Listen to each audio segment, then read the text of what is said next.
Queridos, quando eu usar o termo aborto aqui nessa palestra, eu estou me referindo à interrupção da gravidez mediante a morte da criança de maneira provocada. Existe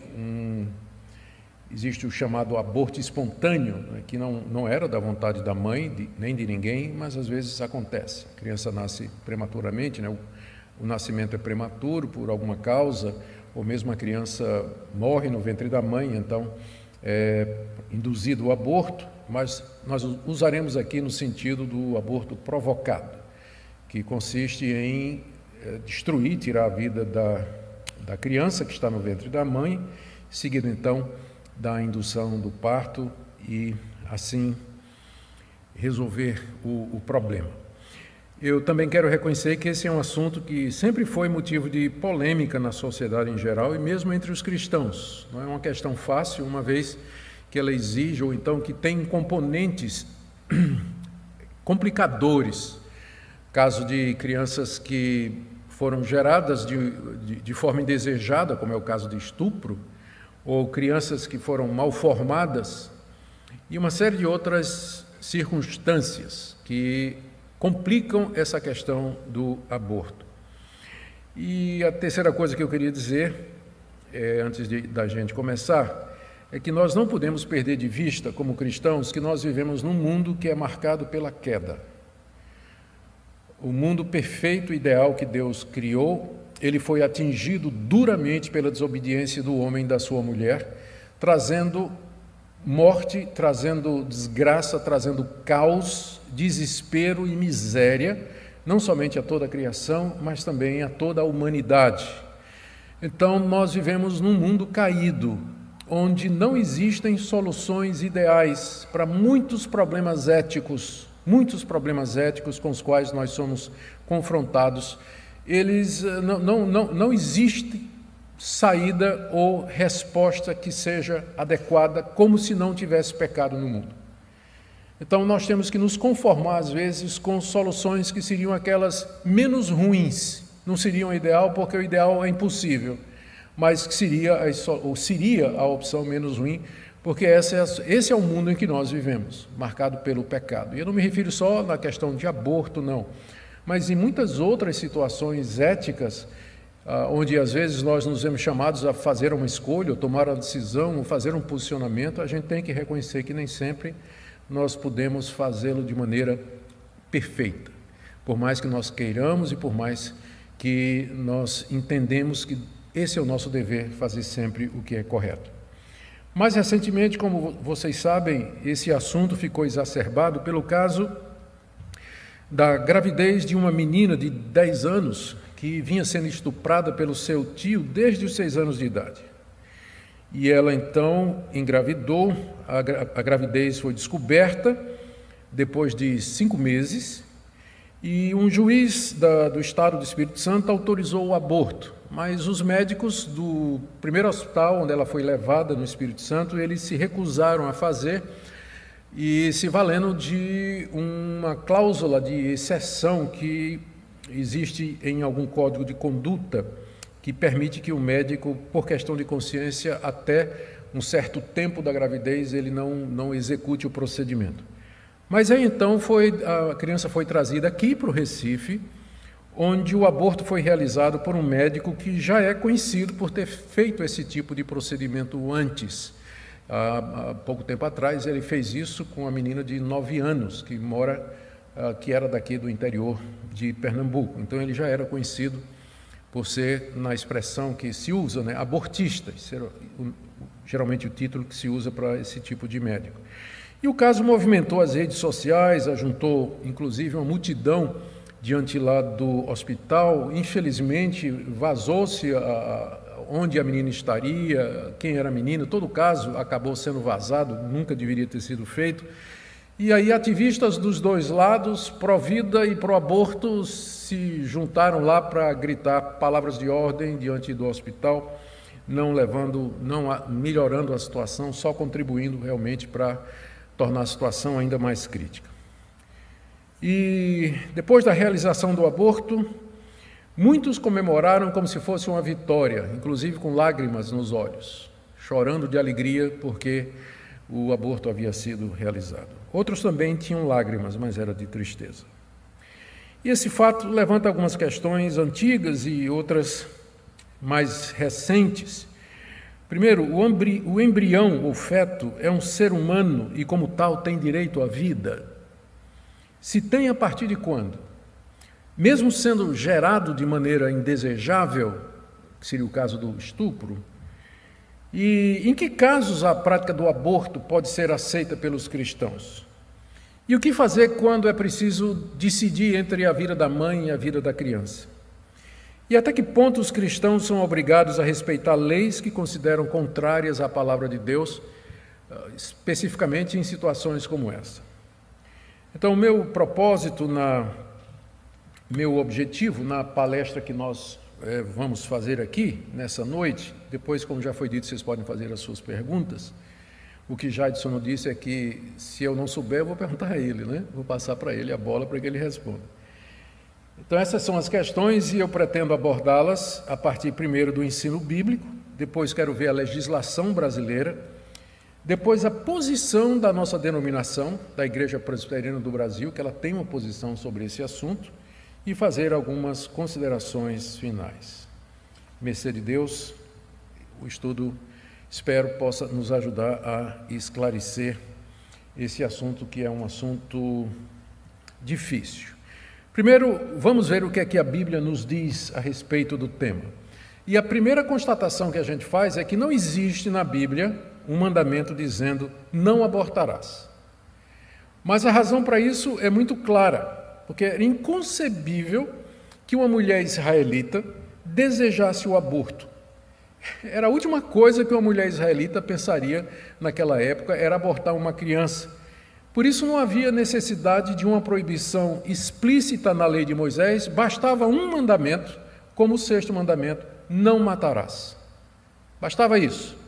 E isso já incluía a questão do aborto, uma vez que era um ponto pacífico na sociedade de Israel no Antigo Testamento.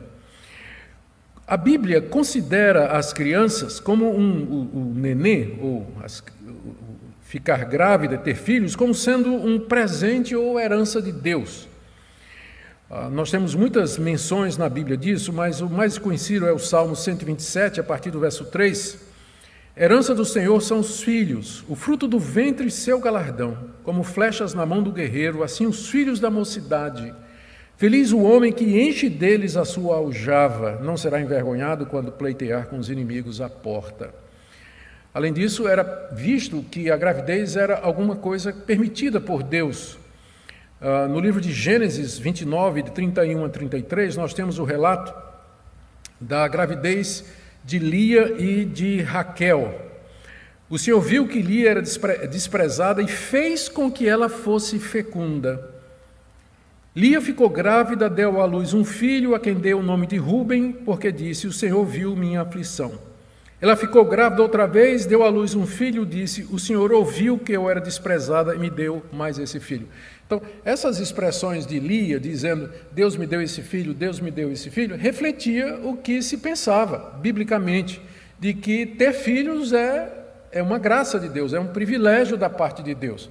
Por isso, não precisava nem dizer, né, não passar nem pela cabeça do povo de Israel abortar, né, uma mulher ficar grávida e em seguida provocar o aborto daquela criança. Também ter filhos, não ter filhos, pensando agora ao contrário, né, não ter filhos era algo indesejável, já que o nome da família do marido não poderia ser perpetuado.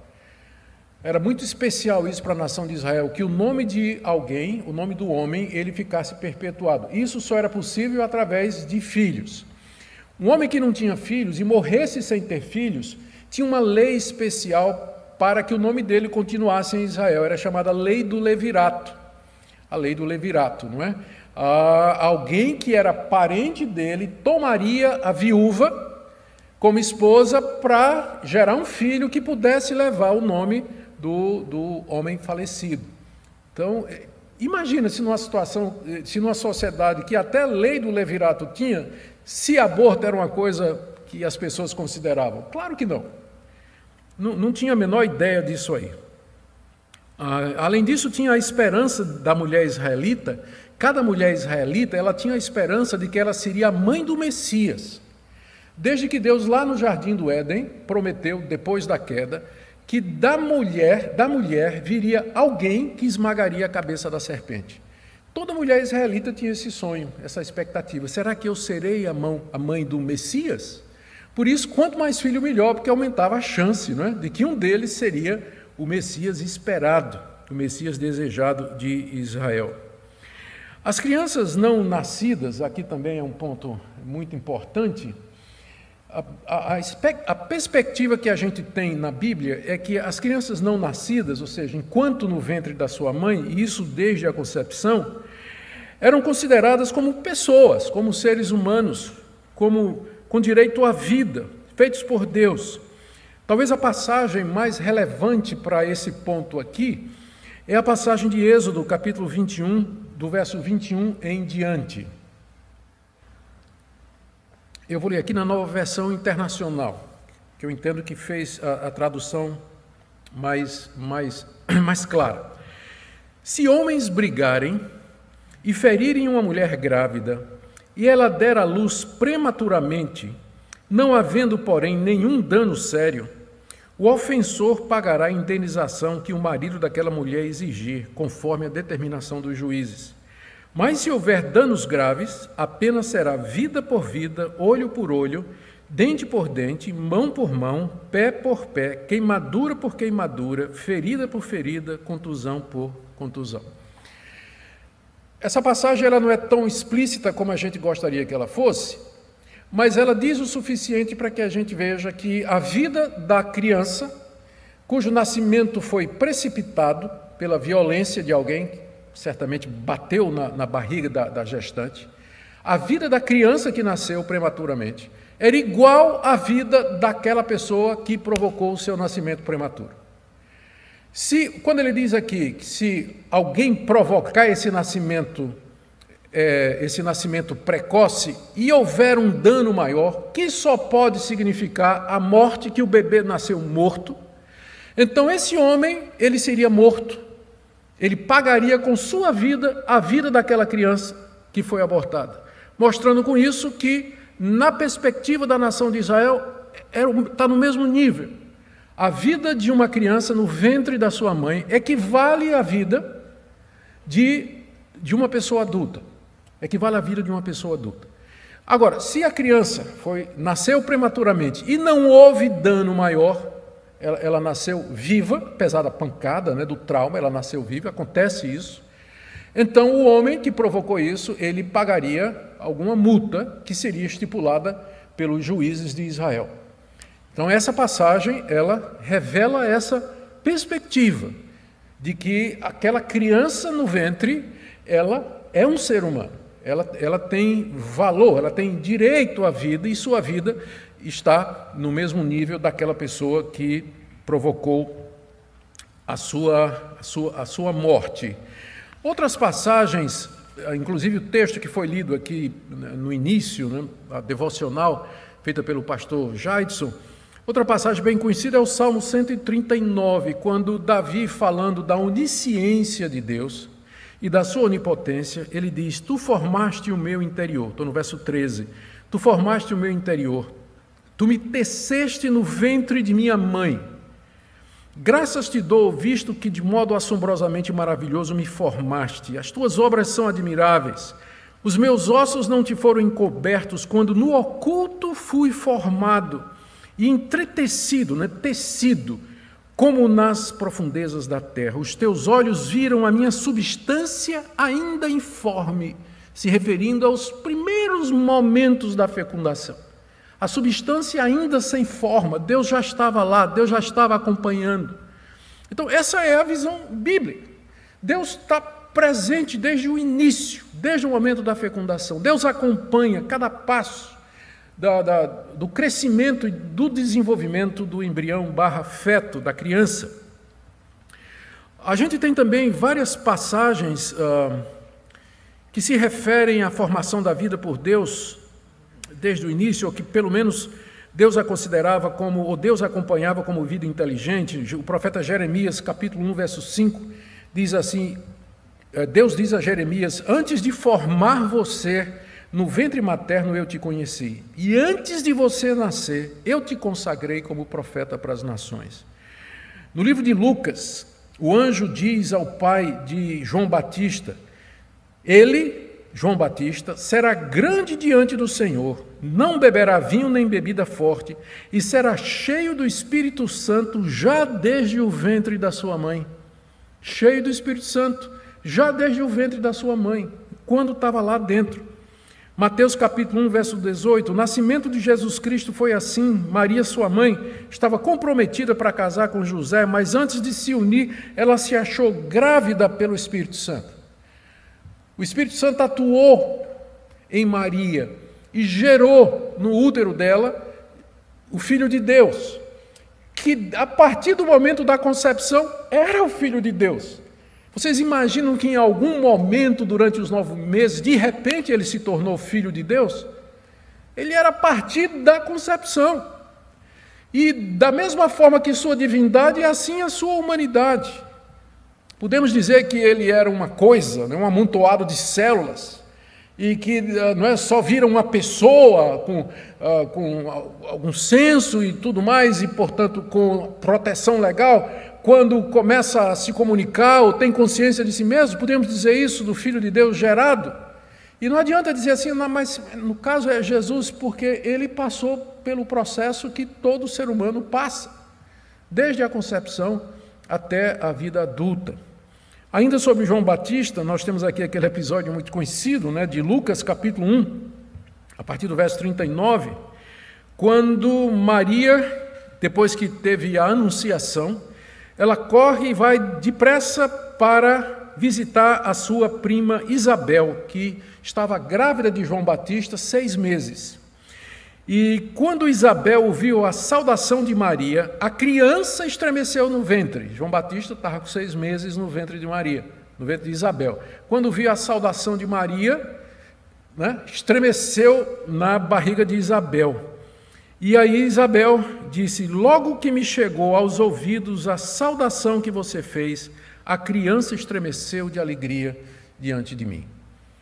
Então, essas são algumas das passagens, poderíamos citar outras, onde nós percebemos que a perspectiva bíblica é de que o ente gerado, a partir da concepção, ele é uma pessoa, ele é humano, ele é gente, acompanhado em detalhes por Deus. Sua vida tem valor como a vida de alguém que já nasceu. Por isso que você não vai encontrar na Bíblia nenhum mandamento dizendo não abortarás, porque basta um mandamento só: não matarás. E por quê? Porque a Bíblia entende que a criança não nascida, ela tem vida, ela é humana e, portanto, ela está protegida pelo mandamento não matarás, como a gente viu lá no caso de Êxodo, onde a pena de morte é aplicada para quem provoca aquele nascimento prematuro com dano maior. Em resumo, nós podemos dizer que a visão bíblica é essa. Calma.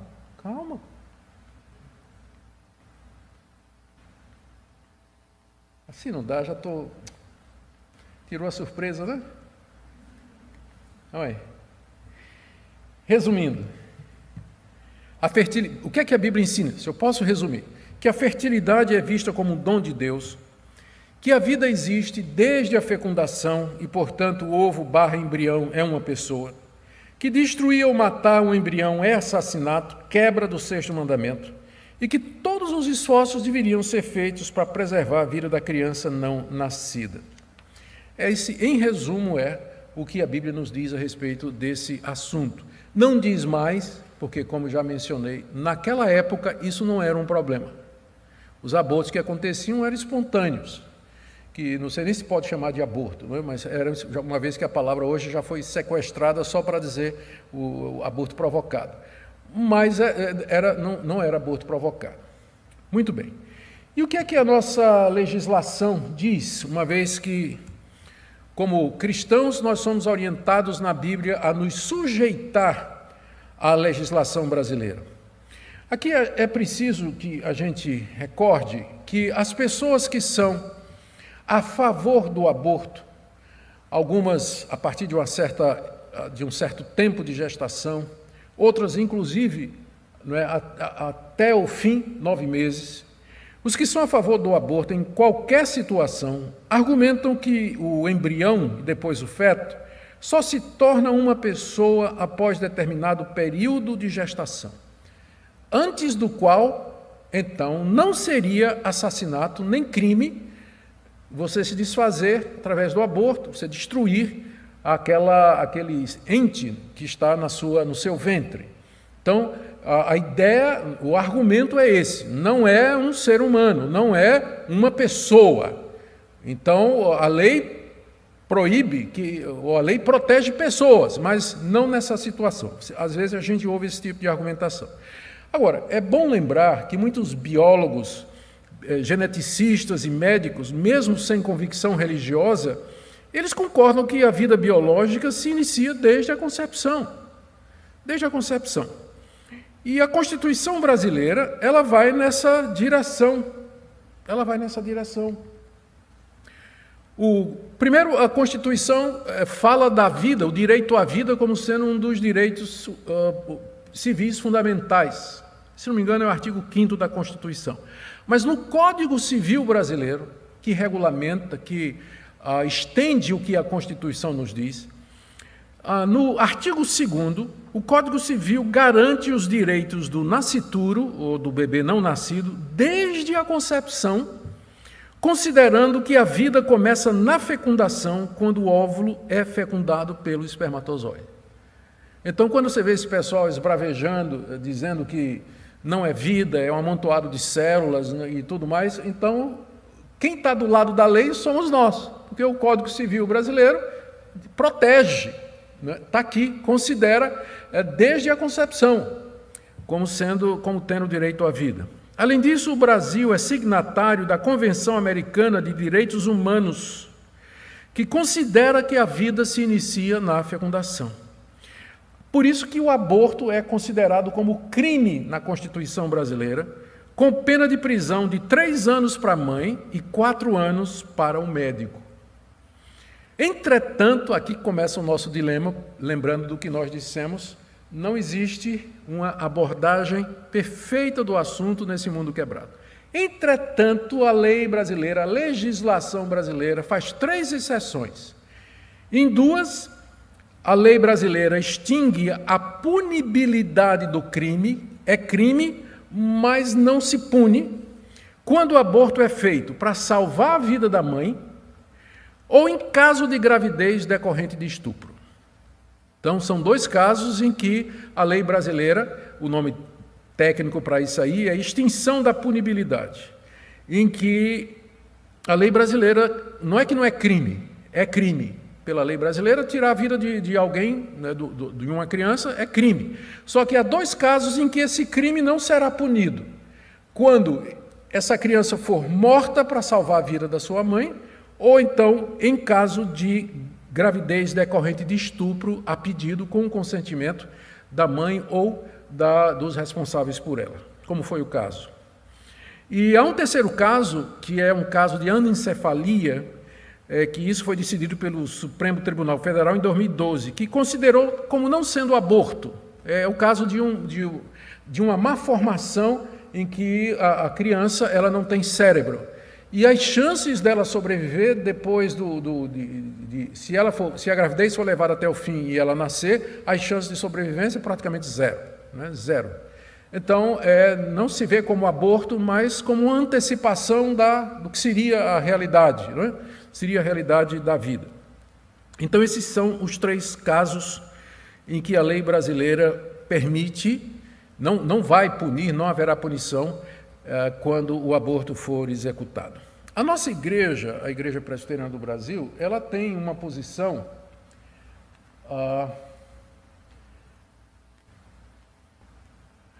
ela se manifestou sobre esse assunto, eu creio que foi em 2007, já é uma decisão, na verdade foi em abril de 2007, O Supremo Concílio da Igreja Presbiteriana se reuniu, se debruçou sobre essa questão do aborto e tomou a posição que eu vou ler para vocês aí, que foi enviada então ao governo, Senado e Câmara. E foi dada ampla publicidade em todo o Brasil. Que eu creio que essa posição da Igreja Presbiteriana do Brasil, ela expressa o pensamento da maioria dos cristãos históricos e conservadores, como é sempre a linha da nossa igreja, ela procura sempre se manter aí. Então, a decisão diz assim: visto que, primeiro, Deus é o Criador de todas as coisas e, como tal, somente Ele tem direito sobre as nossas vidas. Segundo, ao ser formado o ovo, novo ser, esse já está com todos os caracteres de um ser humano e que existem diferenças marcantes entre a mulher e o feto. Aqui está contra-argumentando aquela ideia de que o feto faz parte do corpo da mulher e, portanto, o meu corpo, minhas regras. Eu faço o que eu quiser com o meu corpo. A nossa igreja diz que não existem diferenças marcantes entre o ovo, o embrião que está ali, e a vida da mulher, muito embora ele dependa da mulher para poder existir ali. Então, considerando que existem semelhanças marcantes entre a mulher e o feto, considerando que os direitos da mulher não podem ser exercidos em detrimento dos direitos do novo ser. Se fala muito no direito da mulher e se esquece do direito da criança que está no ventre dela. Então, a IPB foi nessa linha. Considerando que o nascituro tem direitos assegurados pela lei civil brasileira, que eu acabei de citar para vocês, o Código Civil Brasileiro, e considerando que sua morte não irá corrigir os males já causados no estupro e nem solucionará a maternidade ilegítima, por sua doutrina, regra de fé e prática, a Igreja Presbiteriana do Brasil manifesta-se contra a legalização do aborto. Havia um movimento para legalizar o aborto por qualquer causa, bastava que a mãe pedisse. Então, a IPB se pronunciou dizendo que ela é contra a legalização do aborto em qualquer caso, com exceção do aborto terapêutico, quando não houver outro meio de salvar a vida da gestante. Então, daqueles 3 casos que a lei brasileira permite, não é que permite, né, que ela não vai punir se acontecer, a nossa denominação se posicionou dizendo: nós só aceitamos num caso, que é quando realmente estiver em jogo esse dilema difícil para o qual não há uma solução possível, ideal, não é uma solução ideal possível. Lembra o que eu falei no início? Estamos num mundo quebrado, tão quebrado que vai chegar uma situação dessa, você vai ter que escolher entre a vida dos dois. Então, nesse caso, a opção seria pela mãe, quando chegar uma situação dessa. Essa é a posição da Igreja Presbiteriana do Brasil. Atualmente, ela não mudou, essa posição foi tomada antes de 2012. Em 2012, o Supremo Tribunal Federal tratou do caso da anencefalia, mas a nossa igreja não mudou a sua posição, não considerou esse caso como sendo um caso que justifica. E aí, naturalmente, vocês vão querer saber o porquê, né, dessa posição da Igreja Presbiteriana do Brasil. Então, eu vou tentar explicar aqui, eu não participei da comissão que elaborou isso, mas eu creio que as razões são essas aqui que eu vou querer colocar para vocês, tá? Mas antes disso, mais uma vez, é preciso que a gente reconheça o caos moral e ético introduzido pelo pecado. Sem a gente ter a doutrina da queda do homem e as suas consequências diante de nós não vamos conseguir ficar confortáveis com posição nenhuma. Aliás, não tem como ficar confortável com qualquer posição, mas sofrer menos ou pelo menos entender o que é que está se passando.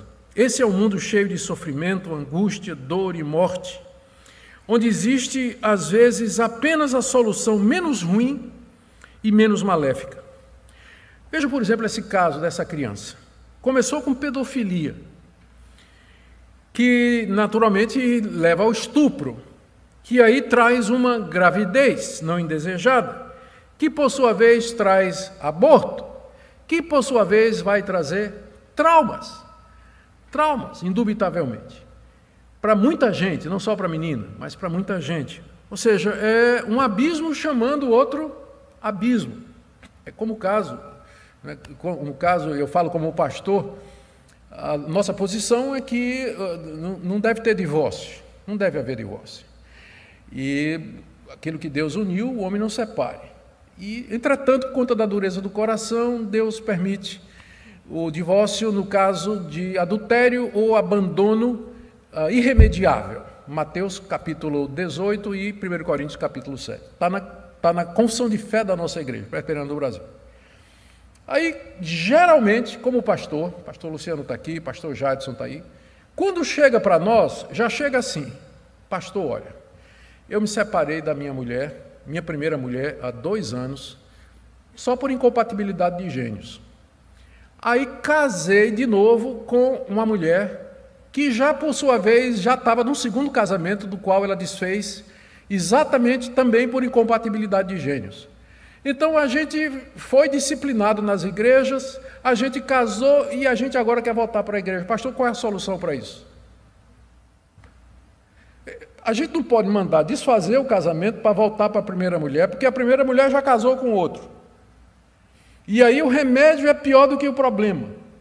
Então, quando chega a casos assim, já chega sem o que fazer, não é?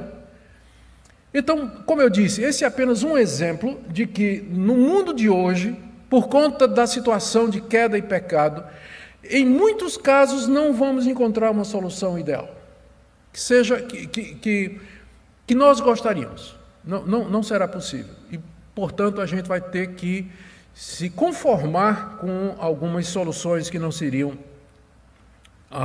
o ideal. Nem sempre obedecer a Deus é fácil. Na verdade, é o contrário. Então, vamos lá. Quanto a não concordar com aborto em caso de estupro, a nossa igreja não é a posição da nossa igreja, é minha posição também, e é o que eu estou passando para vocês aqui.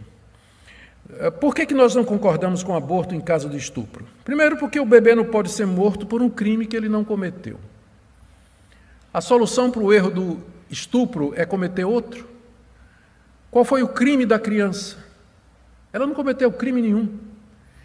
Ela foi gerada por o erro de alguém, e que às vezes nem vai pagar por isso, e a pena vai cair em cima dela, da criança que foi gerada. Então, o estupro, ele não resolve o problema. E o bebê não pode ser morto por esse crime que ele não cometeu.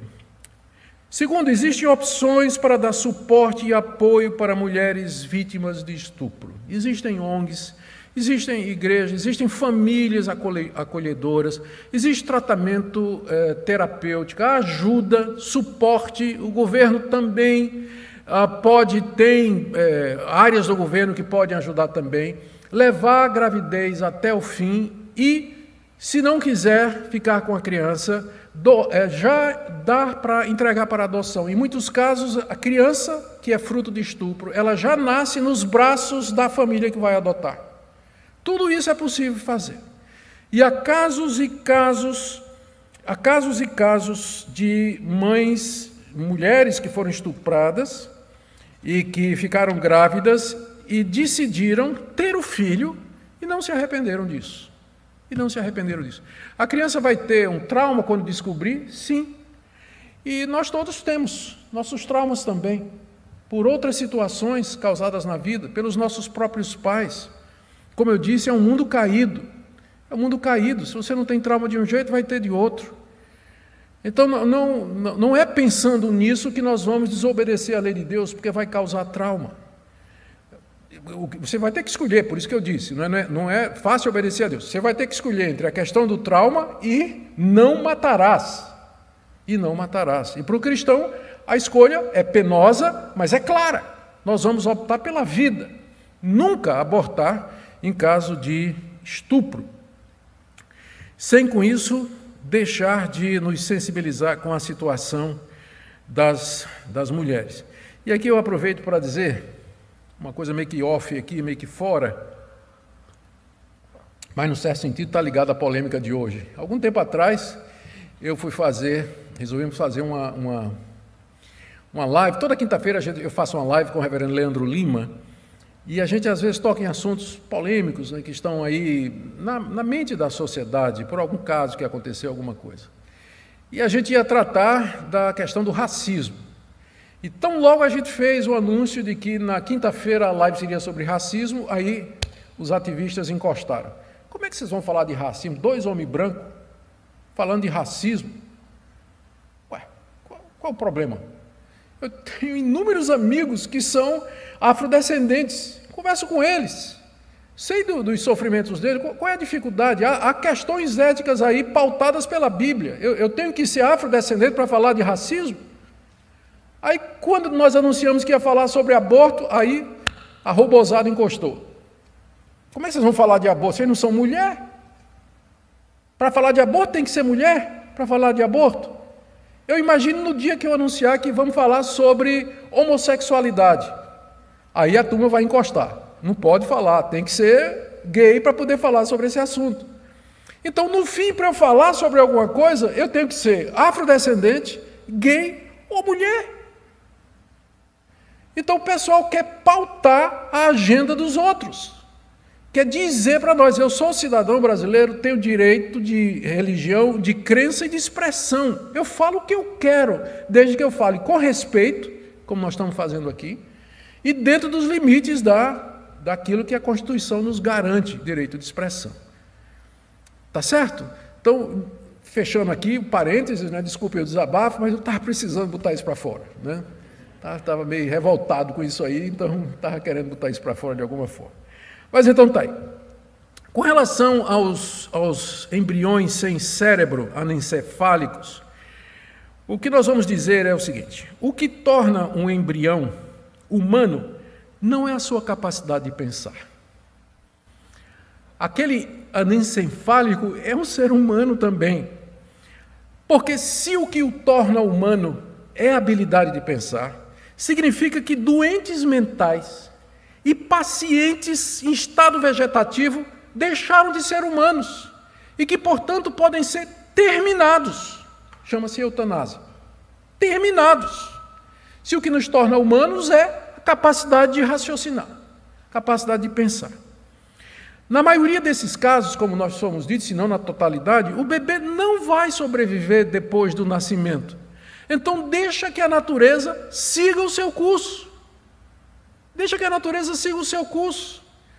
E que a criança venha a óbito pelos meios naturais, mas que não sejamos nós que tiremos a vida dela. Porque se tirarmos a vida dizendo que a razão é que não é um ser humano, porque não tem raciocínio, nós estamos concordando com o extermínio de pacientes em estado vegetativo, doentes mentais que não conseguem raciocinar direito.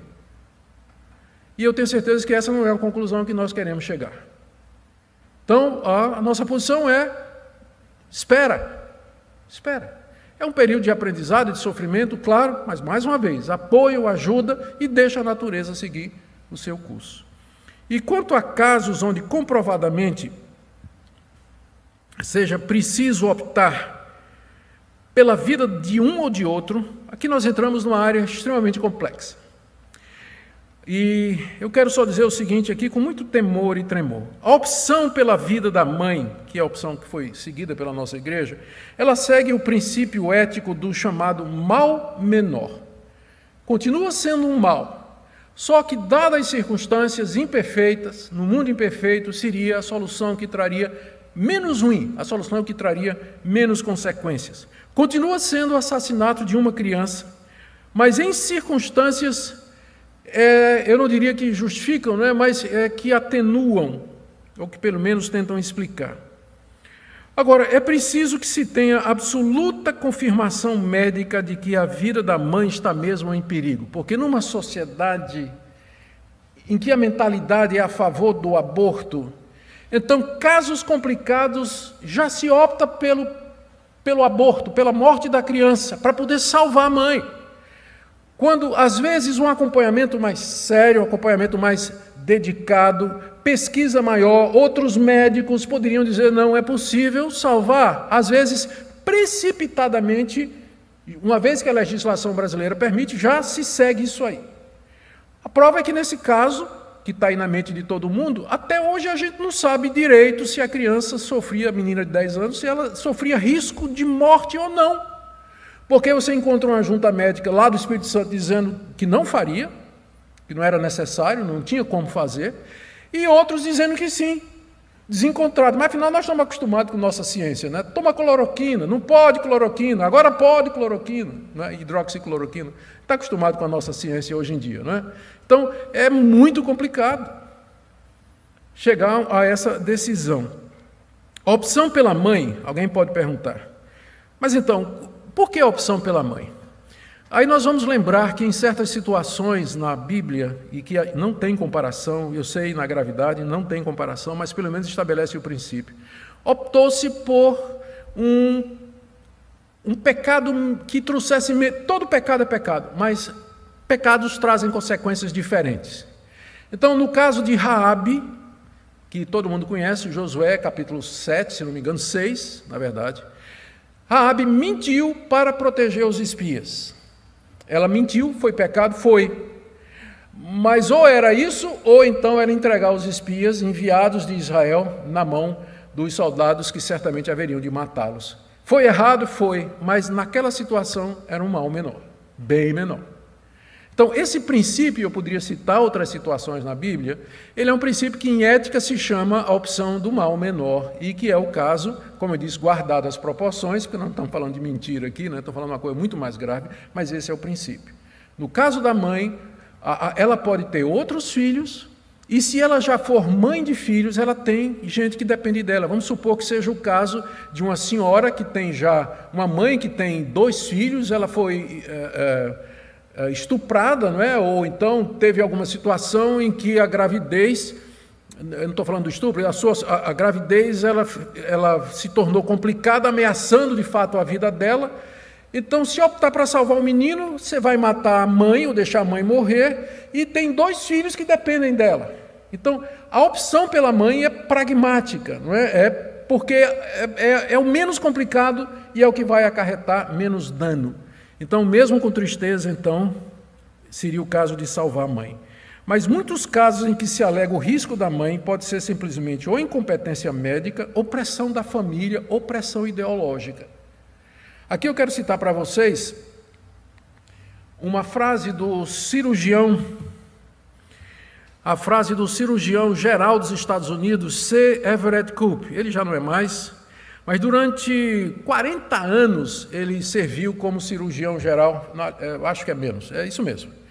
Durante 40 anos ele foi cirurgião geral dos Estados Unidos. É o posto mais alto na área de medicina dos Estados Unidos. É o posto mais alto. É equivalente ao nosso ministro da Saúde, aqui. Ele diz aqui, nos meus 36 anos de cirurgia pediátrica, nunca vi um caso em que o aborto fosse a única saída para que a mãe sobrevivesse. Não estamos falando aqui de um Zé Ninguém, estamos falando de um cara que durante 36 anos labutou nessa área. E com o avanço da medicina hoje, a gente sempre pergunta, né? Essa decisão de matar a criança para salvar a mãe tem que ser uma decisão muito bem pensada. Não pode ser feito às pressas, né? A não ser que seja um caso de urgência, Mas não deve ser alguma coisa tomada levianamente, mas sim alguma coisa muito bem pensada. Meu próximo slide é sobre a perspectiva secularizada do aborto. Em geral, a nossa sociedade que quer o aborto, aliás, um segmento, que não é a maioria dos brasileiros não quer o aborto, eu vou falar sobre isso no final, a maioria não quer.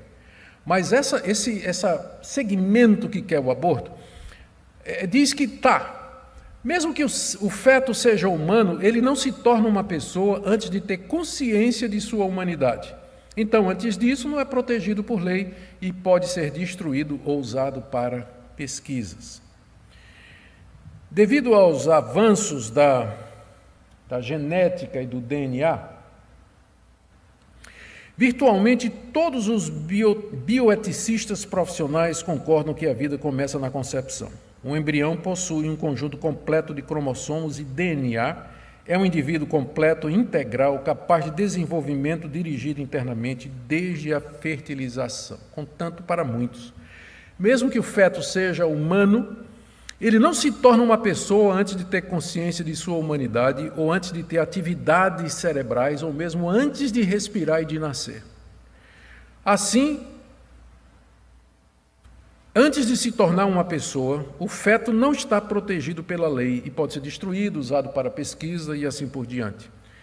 A origem desse pensamento, e eu queria que você pensasse nisso agora, a origem desse pensamento é uma separação radical que é feita entre a vida humana e a pessoa, que é resultado de uma ideologia chamada teoria da personalidade ou teoria da pessoalidade, que é um movimento acadêmico, filosófico, ideológico, que já de 30 anos para cá, ou mais, vem insistindo nisso, que uma pessoa que um feto, tá bom, ele é ser humano, a biologia já provou, é ser humano, tudo bem, mas não é uma pessoa, porque ele só se torna uma pessoa quando ele se torna consciente. Então, antes disso, você pode destruir que você não está matando uma pessoa, você está destruindo um grupo de células ali.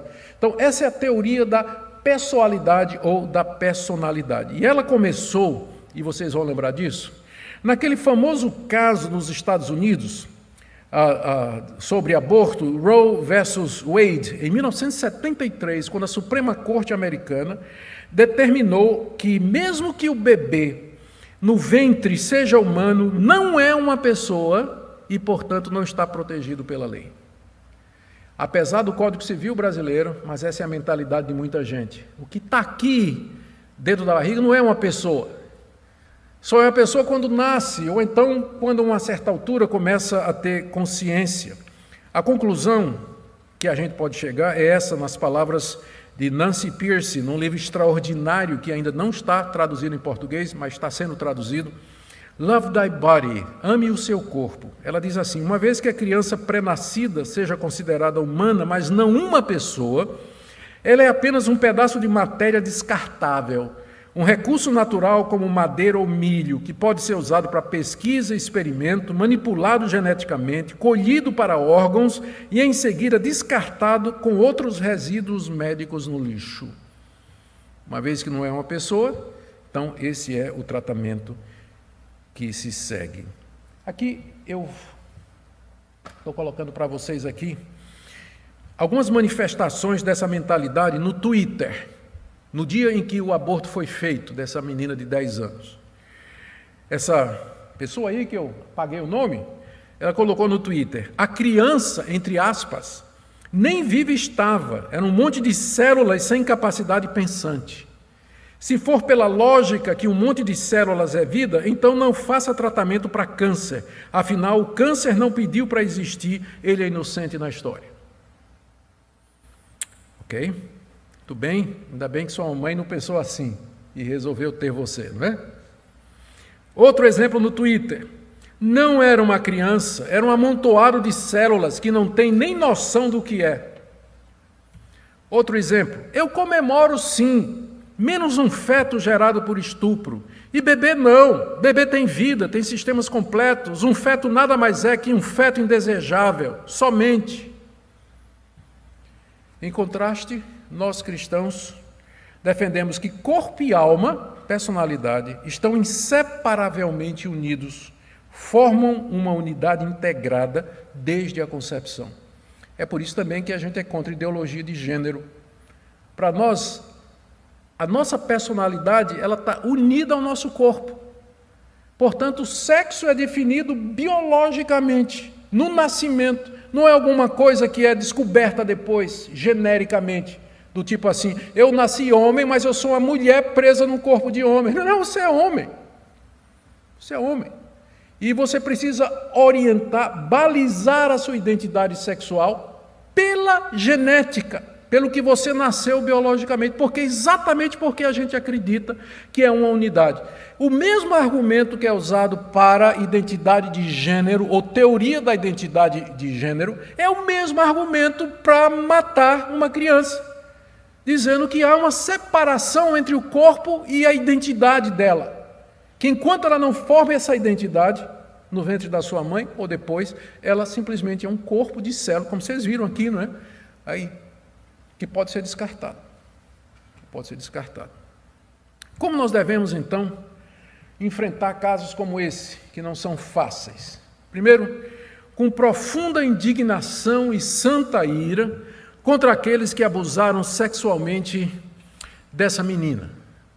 E eu já confesso que eu tenho feito oração imprecatória, que a mão de Deus caia sobre esse homem, e não somente sobre ele, mas todos, porque não é só ele, né? Esse caso ganhou notoriedade, mas não é só esse, tem centenas e centenas de outros casos de estupros de crianças de 8, 9, 10 anos ou até menos em nosso país. E casos também de gravidez assim. Esse ganhou notoriedade recentemente. Mas há muitos outros, e a gente fica indignado, e a gente ora, pede que a mão de Deus venha sobre essas pessoas, o que não impede da gente pedir que Deus as converta também. E aqui eu quero mostrar a hipocrisia da nossa sociedade.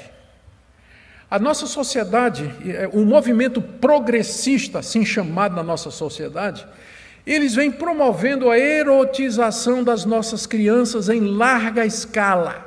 Larga escala, erotização. Netflix acaba de lançar uma série, Cuties. Não vá assistir não, tá?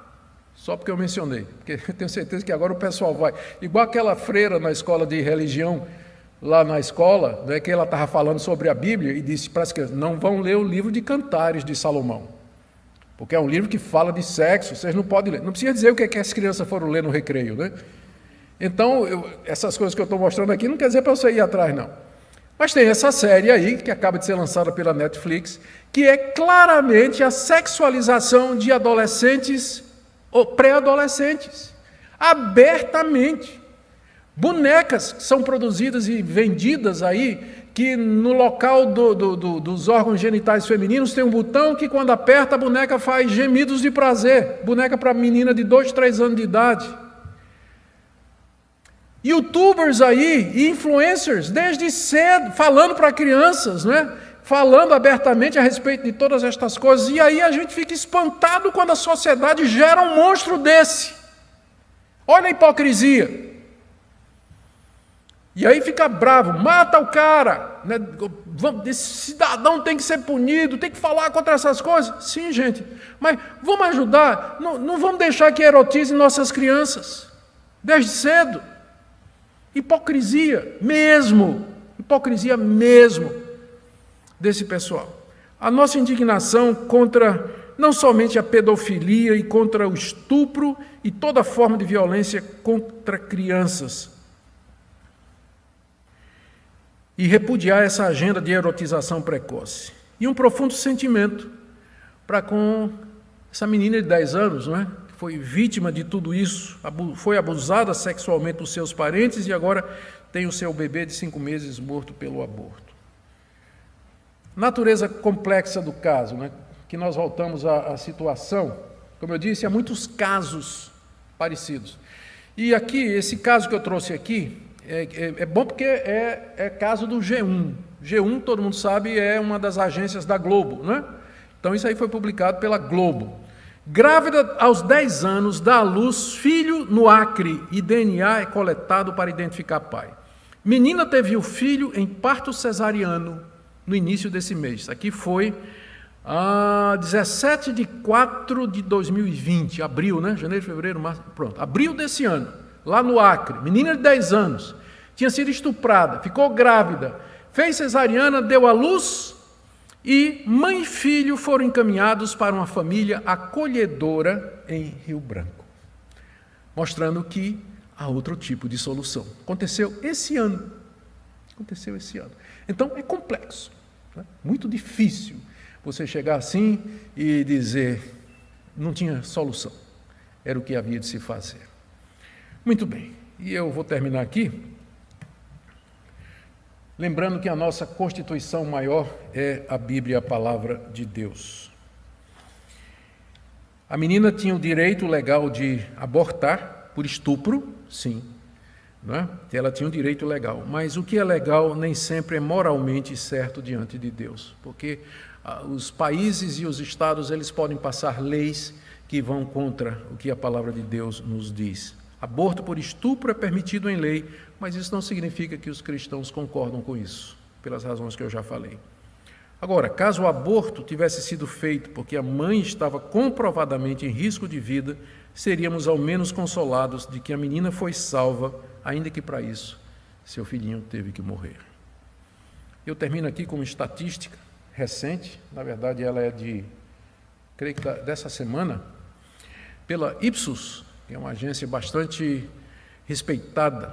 De 25 países, Brasil é o segundo menos favorável à legalização do aborto. A pesquisa mostra que 16% dos brasileiros é totalmente favorável em relação ao aborto. Olha aí, é só 16%, só que esse pessoal faz um barulho muito grande, não é? Mas só 16% é favorável em caso de relação a aborto. 38% em casos específicos como estupros.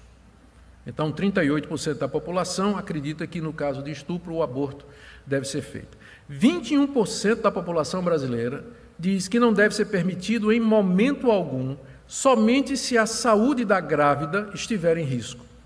E 13% dos brasileiros não apoiam a permissão do aborto em nenhuma circunstância. Nenhuma circunstância. E esse é o nosso país. Então, ele ainda é um país bem conservador com relação à questão do aborto, apesar de que existe pressão muito grande desses segmentos abortistas para que a lei seja mudada e que ela, então, inclua aborto a pedido da mãe, em qualquer situação e em qualquer tempo, como já existe em alguns países mundo afora. Vamos orar? Vamos pedir que Deus nos ajude nessas circunstâncias difíceis, não é? Em que às vezes a gente tem que tomar uma posição e, como eu disse, não existe uma posição perfeita. Pai querido, nós queremos orar por todas as vítimas de pedofilia, de estupro, de violência doméstica, de abuso sexual. Tenha misericórdia e perdoa-nos como igreja quando nem sempre temos falado sobre esse assunto, quando poderíamos falar mais sobre esse assunto. E nós pedimos que o Senhor nos ajude a proteger os nossos filhos dos predadores sexuais, dessa erotização precoce. Dá-nos graça, Senhor, para criar os filhos no caminho da santidade e da pureza. Oramos também pela juventude da nossa igreja, que possa entender o que é que está em jogo. E pedimos que o Senhor nos abençoe e tenha misericórdia de nós. Em nome de Jesus. Amém. Amém.